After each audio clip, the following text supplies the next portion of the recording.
professora Tabita aqui juntinho com você, mais uma aula. Ei, agora o negócio vai pegar. Pois é, hoje é o dia. Dia de quem? Dia de você brilhar na sua prova, com certeza. Mas antes dela, a gente tá aqui na sua companhia com a revisão geral. E essa é a nossa aula 50.1. Bora lá, então? Na telinha, diretor. Espera, né, Tabita? Na telinha, diretor, muito obrigada. 50.1, nós falamos então sobre a unidade 3. Então a gente viu estrutiocultura, piscicultura parte 1 e 2, avicultura, sistema de criação e manejos, fases de produção. Dentro da cotunicultura, a gente falou das instalações de produção e da cotunicultura, sanidade animal e também a questão alimentar. Na suinocultura, creche, terminação, manejo sanitário. Dentro da cunicultura, raças e sanidade animal, manejo e reprodução. E dentro dos ovinos, falamos aí da criação, produção, sanidade e reprodução. E dentro da caprinocultura, manejos de criação. Tudo bem? Então foram as aulas que nós tivemos dentro, trabalhamos, construímos aí um aprendizado dentro da unidade 3. Dentro da aula 33.1, que nós falamos sobre a estruticultura, a parte de reprodução, produção e alimentação, o que é importante a gente estar aqui revisando, né? Quando a gente fala de reprodução desses animais, e aí a gente tem que lembrar qual é o tipo de animal, qual é a raça que a gente está trabalhando, para entender o comportamento biológico desses animais, porque alguns deles vão apresentar um padrão de comportamento, de cortejamento para a fêmea, né? Então a gente precisa observar todas essas informações biológicas desses animais. Então quando a gente fala de avestruzes, elas são aves polígamas, portanto com mais de um parceiro em seu período para o acasalamento, e apresentam então comportamentos agressivos neste período e características perceptíveis. Aí quando a gente fala assim de comportamentos agressivos, a gente vai lembrar, a gente lembra de quem? Quem é que você lembra recentemente que a gente falou ali, que dá umas uma funtucadazinha, dá umas batidinhas na fêmea? Pois é, né? Os nossos caprinos também têm esse comportamento aí. Então vamos lá. Dentro desse período e dessas características perceptíveis, a gente vai identificar algumas alteraçõezinhas, né, morfológicas no corpo, na parte externa desses animais. Então, nos machos, o bico e a porção anterior das pernas vão ficar com uma coloração um pouco mais avermelhada, né? Dentro do período reprodutivo. Então, vão emitir também sons pelo acúmulo de ar no seu esôfago. Essas informações, elas foram averiguadas a partir dessas observações, né, de toda a questão biológica desses animais. Eles precisam ser bem conhecidos para que você faça os ajustes necessários para permitir o processo de reprodução de forma satisfatória, né? E quando a gente fala de sistema de produção, a gente tem aí, os sistemas de produção de avestruzes, eles podem ser no sistema extensivo, semi-intensivo e também no intensivo, tá? E nós vimos já todos esses padrões de sistemas que a gente vai criar os animais livres, né? Ou no semi-extensivo, no semi-intensivo você vai ter aí um momento que eles vão estar um lugar fechado, reclusos, e outro no lugar aberto. E no intensivo, eles vão estar sempre ali num local fechado, tá bom? Lógico que para que você tenha sucesso nesse processo intensivo, você vai ter que investir um pouco mais, porque esses animais vão precisar passar por todas as suas fases reprodutivas, todas as suas fases de desenvolvimento dentro de um sistema fechado. Então, você que tem que estar dando essa assistência. Manejo alimentar. Como aves prevalentemente vegetarianas, são capazes de digerir fibras vegetais, necessitam de rações balanceadas, né? Assim como outros rebanhos criados intensivamente. A gente sempre bate na tecla aqui, em todas as aulas que nós vimos, que quando a gente fala dessa alimentação que você está fornecendo, da qualidade, dessa ração em relação ao seu armazenamento, para você não deixar que nenhum roedor chegue, urine ou que haja ação de fungos, né, para não contaminar esse alimento, e também da qualidade nutricional desses animais, tá bom? O volumoso ele pode ser oferecido na forma de capim para o animal pastar. Aí você vai utilizar lá, se for no sistema semi-extensivo, intensivo, né? E também aqui no coxo, quando a gente fala do sistema intensivo, que também diminui o estresse desse animal, para não ficar só na ração, como o capim picado no coxo, oferecido à vontade. Tudo bem? Então eles recebem muito bem a ração, recebem também muito bem essa variedade para você poder... a gente sempre tem que pensar, principalmente no sistema intensivo, que eles precisam passar pouco tempo, porque a dinâmica no sistema intensivo é mais intenso, né? A rapidez com que esses animais vão passando por cada etapa do seu desenvolvimento é um pouquinho mais acelerado do que se você estivesse no sistema extensivo, né? Onde eles vão pastar à vontade, vão ter um deslocamento. Então a gente sabe que quando o animal tem esse deslocamento, ele vai ter mais o consumo de energia, não vai armazenar tanto quanto no sistema intensivo. Né? Então, essas observações são efetuadas durante o processo do seu planejamento lá e objetivos da sua criação. Na aula 36.1, nós falamos sobre psicultura, parte 2, né? Onde a gente enfatizou a questão da reprodução artificial e também do manejo reprodutivo. Essa imagem aqui eu acho linda, que a gente consegue ver bem a linha lateral desses animais, né? Aqui, ó.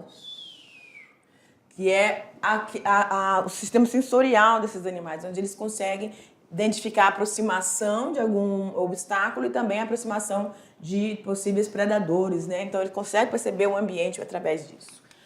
Vamos lá, reprodução artificial. O procedimento mais comum de indução é a aplicação de extrato hipofisário de carpas. Então, você faz uma indução, né?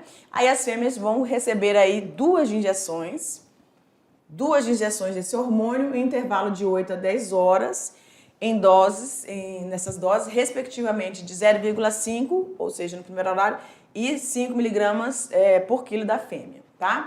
E os machos eles já vão receber uma única aplicação, tá? Uma única aplicação de 1 a 2 miligramas por quilo para esse macho. Então, a partir dessa indução, eles vão começar a liberar aí, então, suas células reprodutivas, né, seus gametas. Então, eles vão ser extrusados para fertilização a seco após 130 a 270 horas, né? Isso depois da segunda injeção da fêmea. Então, como o macho vai receber só uma, você aplica a primeira dose na fêmea, aí ao aplicar a dose na fêmea, aí você sim vai aplicar no macho para poder isso acontecer mais próximo, para que você consiga fazer essas extrusões. Cada fêmea produz em torno de 10% do seu peso vivo de óvulos, sendo que cada grama, olha lá, possui em média 2.200 óvulos, gente, é muita coisa, né? Que depois de fertilizados e hidratados, eles vão ser utilizados aí para esse sistema de manejo reprodutivo nesses animais. Tudo bem? Então, quando a gente fala dessa questão dessa reprodução artificial, há um acompanhamento mais preciso da evolução desses animais aí dentro do cativeiro, né? Dentro do ambiente que você está reproduzindo, tá? Aula 39.1, avicultura. Ok, falamos do manejo alimentar e sanitário, que são dois, eu considero um dos mais importantes, né? Porque a alimentação está relacionada com o bem-estar e saúde também, né? E o desenvolvimento desse animal. Os processos processos metabólicos, né? Deve-se regular, então, dentro do sistema de alimentação, manejo alimentar, deve-se regular, então, para os filhotes, acompanhando a faixa etária desses animais, os seus bebedouros e os seus comedouros, mantendo esses ambientes sempre além do alcance, mantendo sempre muito bem higienizados. E identificar se todos, né, dentro daquele lote estão fazendo, já identificaram certinho como como obter, então, essa água, né, para se hidratarem. Então, aqui o bebedouro está na altura do dorso ou acima da cabeça, em caso de válvula. E aqui, quando eles são pequenininhos, você tem aquele recipiente mais no solo mesmo, e para eles se aproximarem. E muitas vezes você vai encontrar isso aqui mesmo, né? Como a gente está vendo na imagem. Eles dentro, ciscando, né? Aprendendo aí tendo esse comportamento instintivo, né? Deve-se regular, então, a altura dos bebedouros e comedouros a cada semana, facilitando o acesso das aves. Então, você pode observar nessa imagem aqui, no ângulo de 35 a 45 graus, o snipzinho, né, para onde ele vai bater água, e depois você vai aumentando para que acompanhe, então, esse desenvolvimento. Tudo bem? A primeira fase, que é a fase de cria ou fase inicial, o primeiro dia até a 6ª semana de idade, você vai mantê-los em um círculo de proteção, um círculo de contenção, para que esses animais eles não tenham um espaço tão grande e assim facilite o acesso deles à comida e à bebida e também a proximidade entre os outros para manter ali uma temperatura que é interessante e importante para o desenvolvimento desses animais. Ao longo dos seus processos semanais, você vai começando a ampliar esse círculo e aí eles já vão estar bem adaptados, né? Um processo também que é muito importante é essa retirada, né? O processo de debicagem, procedimento de debicagem que a gente chama, onde é retirado 1/3 do bico dos pintinhos, né? Isso é muito importante. Para que esse processo é importante? Para que a gente tenha uma padronização, ele não faça seleção dos grãos, simplesmente ele se alimente, né, de forma satisfatória para que ele tenha, então, um desenvolvimento corporal e se o seu objetivo é carne, obtenção dessa carne de qualidade, né? Aula 42.1, coturnicultura, raças, sanidade e reprodução. Então, a gente já falou ali de vários animais, né? Avestruzes, as aves, os pintinhos, né? Os galináceos. E aqui a gente entra também com as codornas, né? Que, se a gente fizer a comparação, são aves de grande, médio e pequeno porte que a gente está vendo, né? Um acompanhamento ali. Então, nessa aula a gente falou sobre essas raças, falamos sobre o manejo sanitário e sobre o processo reprodutivo. Então, quando a gente fala de manejo sanitário, a gente tem que lembrar que esses animais vão passar por assim como todo ser vivo, né, ele precisa ser imunizado contra alguns agentes infecciosos. Então, dentro das codornas e na maioria das aves, a gente tem aí o Newcastle, que é o que afeta a maioria das aves, né? Uma doença, assim, perigosa. Então, a gente precisa estar fazendo as dosagens certinhas de vacinação, o procedimento certo de vacinação para evitar isso. Então, aqui na lâmina a gente tem as codornas deverão ser vacinadas contra doenças como Newcastle e coriza. A primeira deve ser aplicada aos 21 dias de idade. Já a segunda dose aos 45 dias, né? Com essa vacina que tem a consistência oleosa, né? E vai ser injetada no músculo do peito. E também prosseguir o procedimento de vermifugação, que é recomendado em todas as criações, gente. Os parasitas estão aí, então a gente vai ter que ter, esses animais vão estar em contato com o solo, mesmo com o procedimento de higienização, você tem essa infestação, né, de vermes. Então você tem que utilizar aí a medicação do mebendazol, sempre quando você tiver aí uma observação do comportamento aí diferenciado, tá? Quando a gente fala do manejo reprodutivo, saindo ali do manejo sanitário, né, em relação das vacinas e tudo, das vermifugação, o manejo reprodutivo, após o 21º dia, o macho vai ter uma plumagem do peito lisa, enquanto nas fêmeas surgem pintas da cor de chumbo e pretas. Além disso, isso é um padrão, né, característico dessa. Vocês lembram que lá do avestruz vai ficar com papo e as patinhas meio avermelhadas. Então, cada animal tem